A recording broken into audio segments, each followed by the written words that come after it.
Hello and welcome to Calculus 3. First, we're going to do some Calculus 2, which is Chapter 10. We need to review Chapter 10,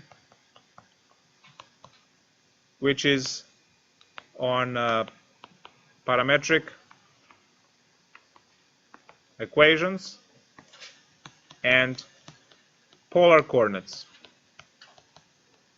So this is technically 10.1, 10.2, and 10.3 from our current textbook, all in a single lesson as the prerequisite. And I will give you the links of where that translates into Calc3, which is what you are about to use almost daily. So we start with parametric equations. We have set of equations called parametric equations, which utilize parameter to describe another equation. Another way to think about it is to equation that breaks dimensions of the given equation. So if you have y is equal to f of x, say, you will be able to break that into x equals g of t and y is equal to h of t, say. And that's when this is a function, right? Y equals f of x. F of x, it's a function. But also, if you have non-function relation, you can still write it in a parametric form in terms of functions. So if you have something like f of, so this is going to be implicit form now, f of x comma y equals to 0, you can still write that as x equals g of t and y equals h of t. What's important is to understand that on this side of the argument you actually have functions, regardless of whether these are functions or not. So we are going to look at those examples now. So say you have y is equal to x squared plus 1. This is clearly a function. X squared plus 1 is a parabola, passes vertical line test. It's a function. We really don't need parametric form for this at all. But we can have it, so let's. If I say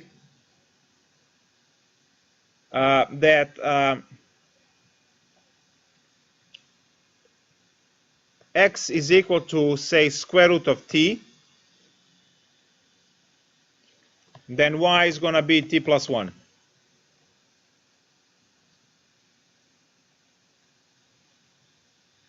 This is one of the many ways in which you can put a parametric set. We sometimes put this curly parenthesis here, brace, to make sure that you understand that these two equations are paired, coupled. They go together. Now you can check to see that these two equations will in fact make this by simply solving for the parameter.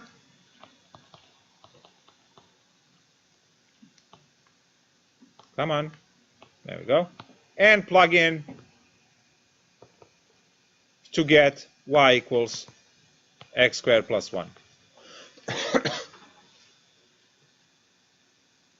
The challenge for this class is coming up with parametric equations. So you learned, hopefully, well, how to do the blue part last semester.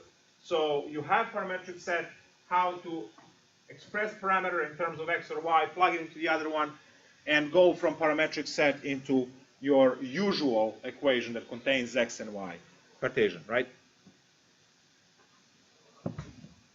The other example would be, we'll go with the circle, which is the cheap one. X squared plus y squared is equal to, say, 9. Circle is not a function, so that would fit our second case, this one.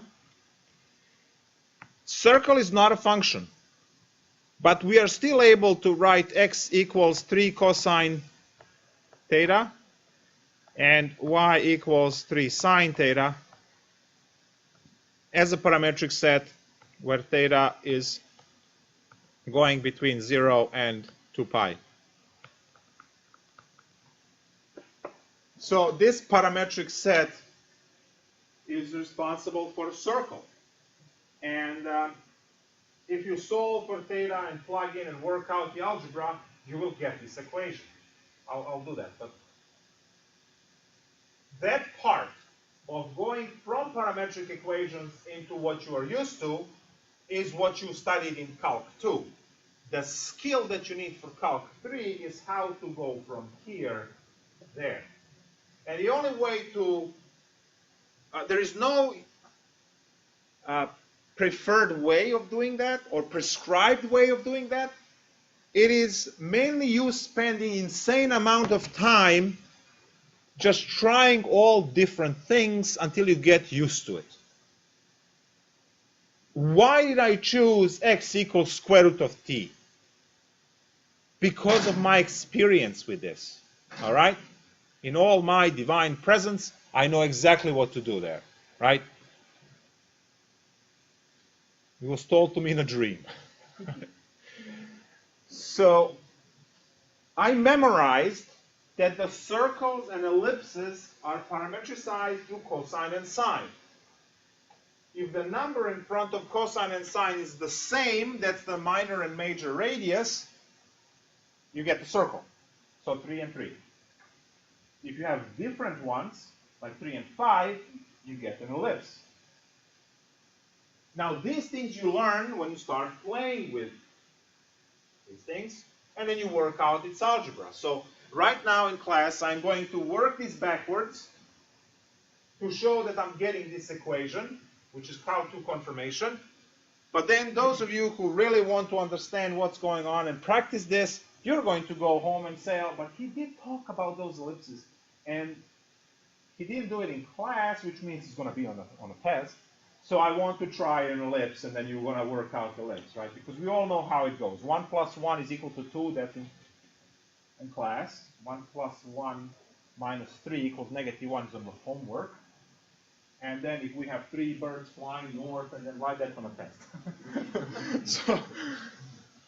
So you're all going to go home now and look into 3 cosine theta and 5 sine theta and work out the equation of the ellipse out of that thing. What I'm doing is a cheap example here because I can. Now, obviously, if you are not able to do what I told you to do, you will ask, and then I will help you with it. That's why I'm here.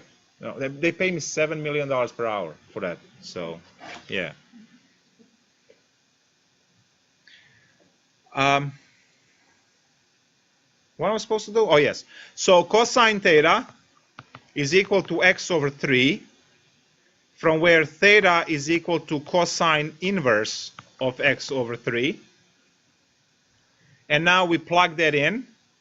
So I have that y is equal to 3 sine of cosine minus 1 of x over 3. You remember these puppies from pre-calc 2? It was just an annoying problem there, but over here, yeah, we need to know it.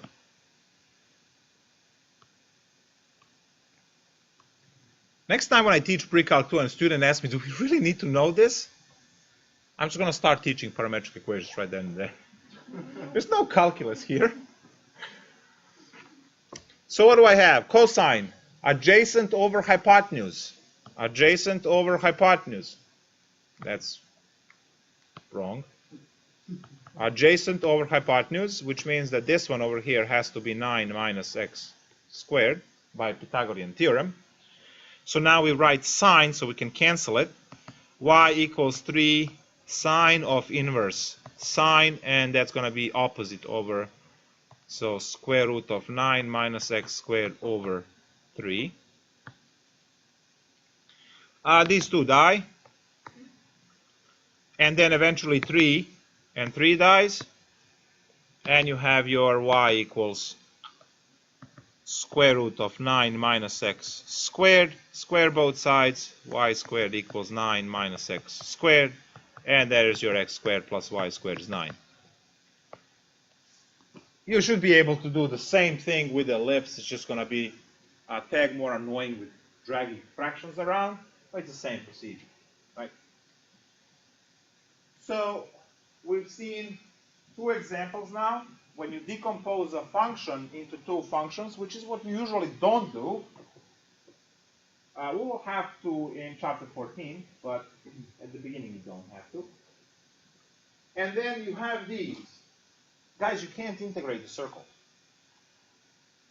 And you can't do calculus on relations that are not functions. You can only do calculus on relations which are functions. You differentiate the function. Yes, you have implicit differentiation, sure. But this, faster. Now, graphing with these, we utilize the middle school method where you pick points and you compute, right? You pick values, you compute points, you connect the dots like in a coloring book, and then you just don't have to color. So say you have x equals t minus 1 and y equals to 5 plus t squared, whatever. And you want to compute between 0 and let's say 3. And you want to graph that. So first of all, I'm going to graph it by simply choosing t's 0, 1, 2, and 3, and then computing x's and y's, and I graph them.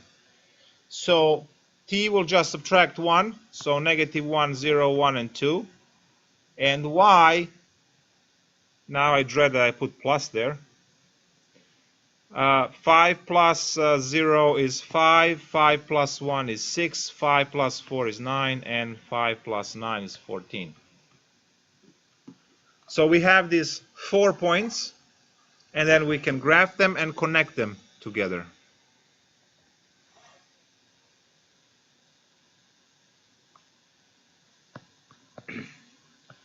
Negative 1, 0, 1, 2, and 3. I don't need 3, I just need 2. Negative 1 and 5.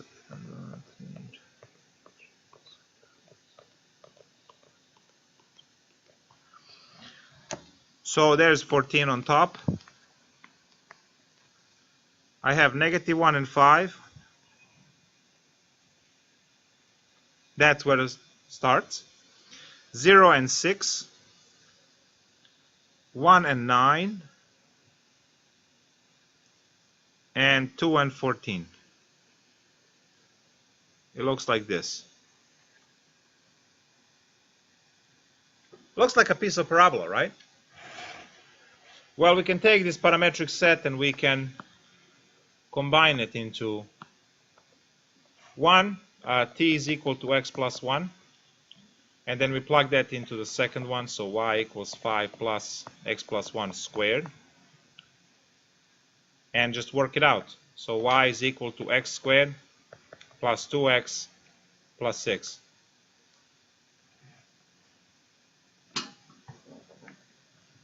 And you see it's a parabola. And you also see that y-intercept is 0, because if x is 6. If x is 0, you get 6.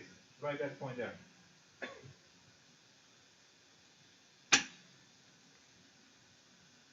In chapter 14, we will be talking about parametricized curves that are oriented a certain way. It's important to understand what that orientation means. In our case, orientation is this way. Direction of motion. Because time, parameter t, travels from 0 to 3 seconds. 3 seconds, say. This is your t equals 0, t equals 1, t equals 2, and t equals 3. So the time flows from 0 to 3, and that's why the motion of the parametric graph is that way. So talking about that circle, since we are at the topic of this. Oh, I spent my break practicing drawing perfect circles. Look at this. I can do it every time. Well, I need two, so here's your confirmation. So if you look at the first one, it's going to be x equals, say, 3 cosine theta, y equals 3 sine theta, and the orientation on it is going to be counterclockwise. This one is x equal 3 sine theta and y equals 3 cosine theta. Orientation is going to be clockwise. Since these concepts are much older than clocks, we determined that clocks are the ones that go backward. Should be going the other way. Match the realm of mathematics. So this is what is meant by orientation. Again, extremely important for chapter 14, to line integrals and green theorem and so on. So this orientation is going to be important. Definitions and theorems in that chapter will have word oriented counterclockwise. Also known as positive orientation, depending which text you read. So that's important. All of this stuff, the chapter. The last part is the derivative, because all of these curves have tangent lines, and tangent lines, we know, are the derivatives, the slopes, right? Are the derivatives. So if I have that x is equal to g of t and y is equal to h of t, then dx dt is equal to g prime of t, and dy dt is equal to h prime of t. Now you're looking for dy dx. You want to know how much is dy dx. Well, just take dy dt and divide it by dx dt, which in turn is h prime over g prime. And you see that these dt's drop, and you actually have dy over dx. So it's very easy to come up with the formula for the derivative, right, the slope of the tangent line. The only issue is that when you guys do this too quick, what you do is you put x over y instead of y over x. So just be careful, all right? That's a facepalm mistake. It's not a conceptual mistake. You know that the derivative is dy dx. It's just you're not careful. So be careful about that. So make sure you put y divided by x. So what is our dy dx? Dy dx is, in this case, h prime of t divided by g prime of t.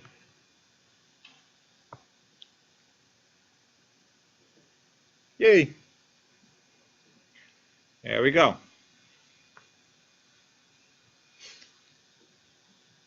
Polar coordinates.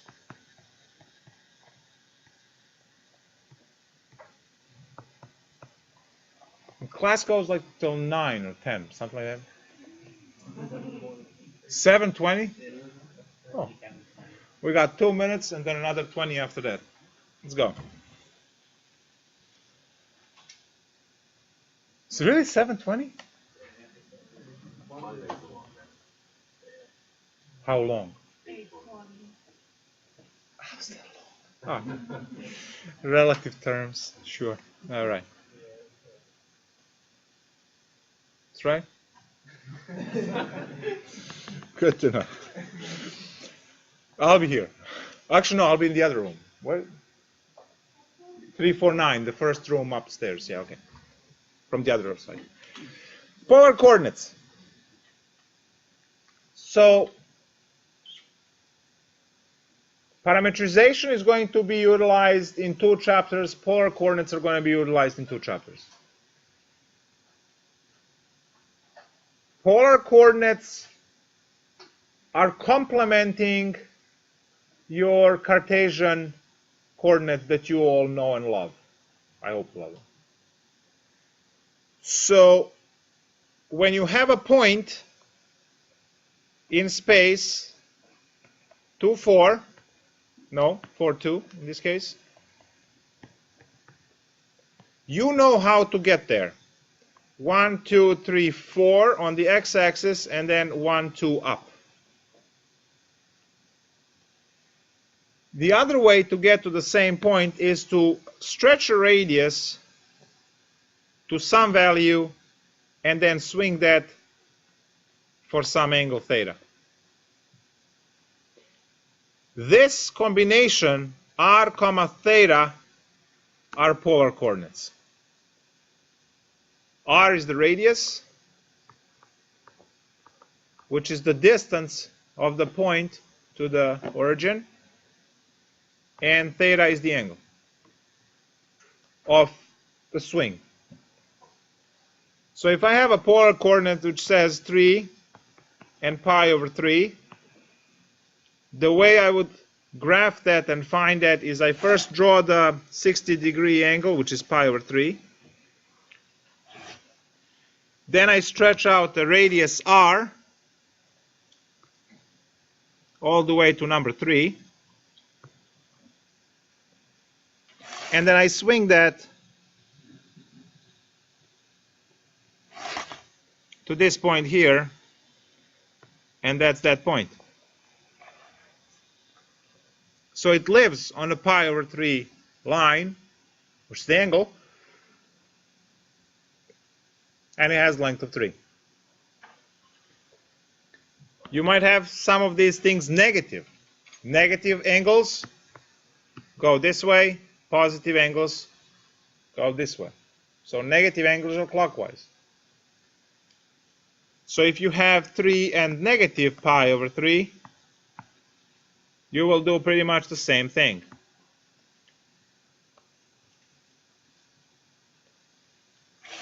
So you know that 3 is right here.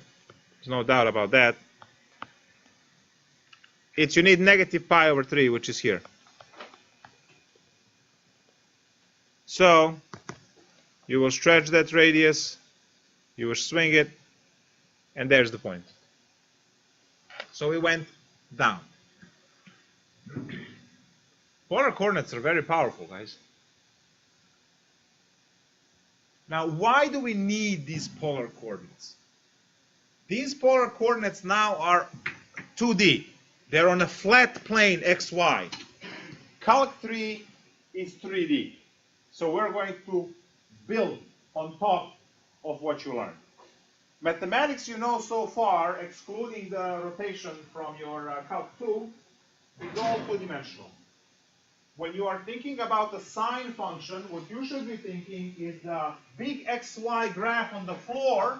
This is what saves your life in Calc3, okay? Now listen carefully.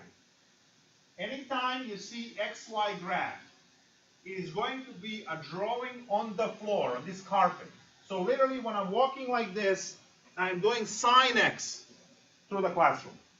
Or sine t, because it takes me time to get from there here. If you understand that, we are opening third dimension, and then here's my height. All right? So now, my shadow will trace, the point will trace my motion on the xy plane, which is the floor, where I am free in third dimension to reach up. So polar coordinates, r theta, are graphed on xy plane as well. It is not a new coordinate system. It is the way you get to the point that is different. In mathematics, when you go up and left and down and right and down and left and so on, it's also known as a taxi cab, because in New York, all of the streets are parallel, and you have blocks, and you can't drive through the building, right? You have to go around the block. So if you look at this square grid here, and you think of these as blocks where buildings are, taxi can go through avenues and streets, and we call that taxi cab mathematics when you're zigzagging like this, which is obtaining your point 2, 4. You count 2 one way, and you count 4 up. Or you can count 4 up and 2 over, which is, again, streets and avenues in New York. It doesn't work in France, because France, like Washington, D.C., has circles, and the streets are on all possible angles. Welcome polar coordinates, all right? You can still drive there. So what happens is you are going to stretch one way and you swing. Now, these two systems complement each other. How does this get upgraded in 3D? Well, you are going to have a surface like a floor or a desk, which is your XY. And then you bring up an object. You raise it up. And as you can see, I'm raising it up like this, which is a straight line. So now in Calc3, which is next lecture, it's going to be X, Y, Z. But eventually, we exhaust possibilities with that, and we want to upgrade that even more. And then we say, okay, you have a polar graph on the floor, and you want to raise that up. So if you raise it with Z in this manner, the circle you had as a basic function, which was on a 2D, when you raise that up, you get the cylinder. R theta Z. R theta Z, cylindrical coordinates. So R theta, 2D, polar coordinates, R theta Z, cylindrical coordinates, 3D. We can also introduce another angle. So you have, on a 2D, you have your XY, R theta, polar coordinates. And then you say, let me introduce one more angle, this one.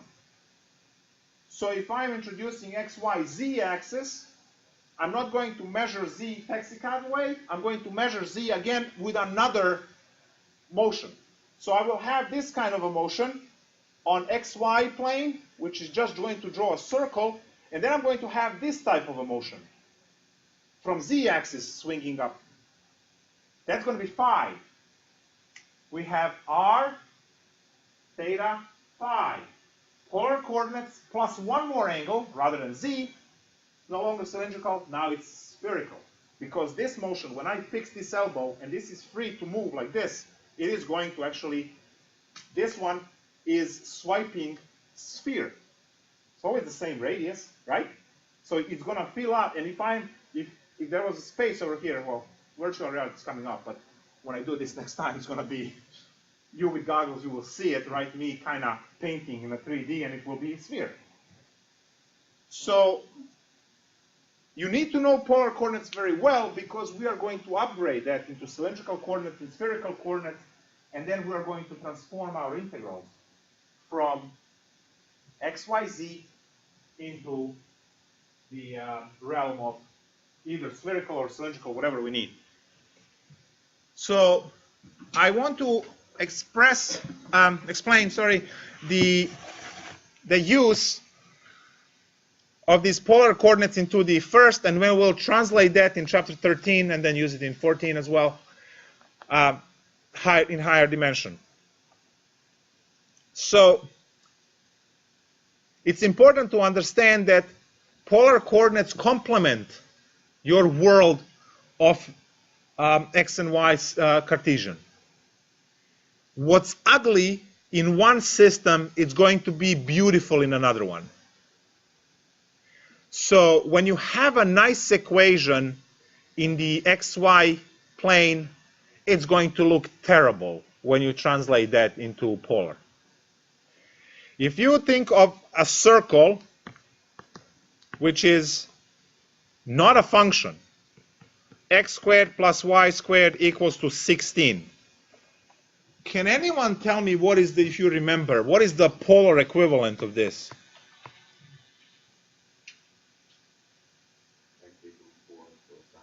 No, that's parametrics.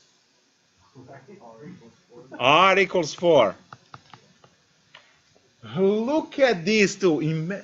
Guys, Can you integrate? Hell no. You actually have to jump through hoops to solve this.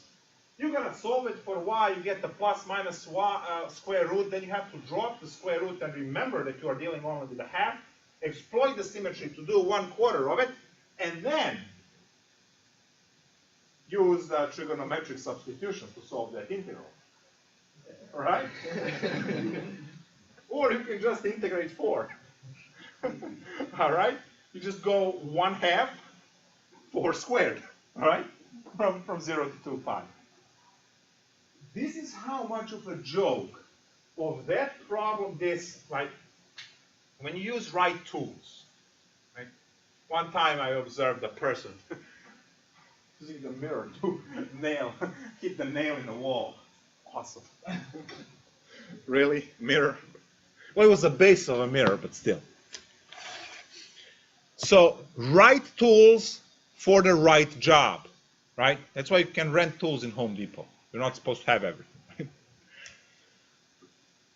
So, what I'm going to do here is say integral of this, no thanks, where over here area is equal to 1/2 integral 4 squared 0 to 2 pi d theta, and you're done, right? So you can see that you're getting 16 pi. And you know you should be getting 16 pi because radius is 4, right? Pi r squared. By the way, next time you tutor like a 9-year-old, ask you why the area of the circle, there's integral right there, that's why. Guarantee it won't bother you ever again. All comes out to Thanksgiving dinner. I'll have much more for that later. So polar coordinates will be complementing the world of Cartesian, and when you run into something disgusting on this end, it's going to have a nice form here.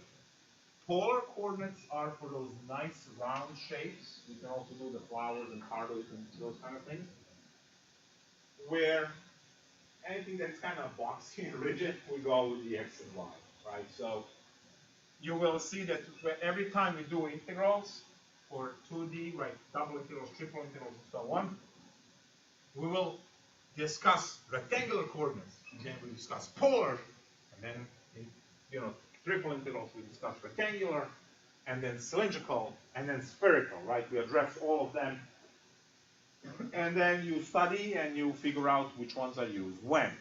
Much of this course is visualization, right? So you kind of know what the shapes are, and anytime you can smell a ball or half a sphere, half of a ball, you know it's spherical coordinates. Anytime it's elongated, it looks like a cylinder, cylindrical coordinates. And then at the end, anything is boxy, it's going to be x, y, z, like Cartesian, rectangular coordinates. We'll get there. It's just important to know that in order for you to understand and learn cylindrical and spherical coordinates, you have to know polar coordinates because that's the base. That's the floor, and then you will be building either a cylinder or a sphere on top of those coordinates. So by adding either z or phi, which is another angle. I already gave you the formula for area, which will be used, the cross-sectional area. We're going to need that in chapter 13. So 2D area formula, 1/2 integral of r squared d theta. We'll also talk about dimensions. I truly hope that your instructor went over dimensions in your Calc 2 class, chapter 6, when you did rotations, understanding that a point lives in any dimensional space because it depicts location. It could be just x, it could be xy, it could be xyz, it could be xyzt for space-time, right? 3 dimensions of space, 1 of time. So, my big word, space-time, just 4 letters. And then any nth dimensional space, so point is just a location in space, whatever dimension it is. Then you have your 1D, which is length. And this is, you can call this number line x-axis, and that's why point can be on it, and it's just one-dimensional because it's just one location. You have 2D, which is area. You have x and the y, and any point you pick inside or on the bound of this is going to be x comma y. You have a 3D, which is a box, a ball, a pyramid, whatever. And this thing will, you pick a point somewhere, it's going to be x, y, z, 3 components. 4 dimensions, 5 dimensions, you can have as many as you want. How far we go in Calc3? Obviously 4 dimensions. That's how far we go. Well, 99% is 3D. We'll peek into stuff. Do we deal regularly with 4D? The answer is hell yes, because of space-time. 3 dimensions of space and 1 of time. In mathematics, we don't distinguish between x, y, z, and t. We don't care that 1 is dimension of time and 3 are of space. So for us, 4 letters, 4D, we just do what we have to do. And that's technically it. So polar coordinates can be done in 2D, vanilla version, r theta, and then that r theta from 2D world upgrades into r theta z, or they use rho, I have no clue why, rho phi theta, so cylindrical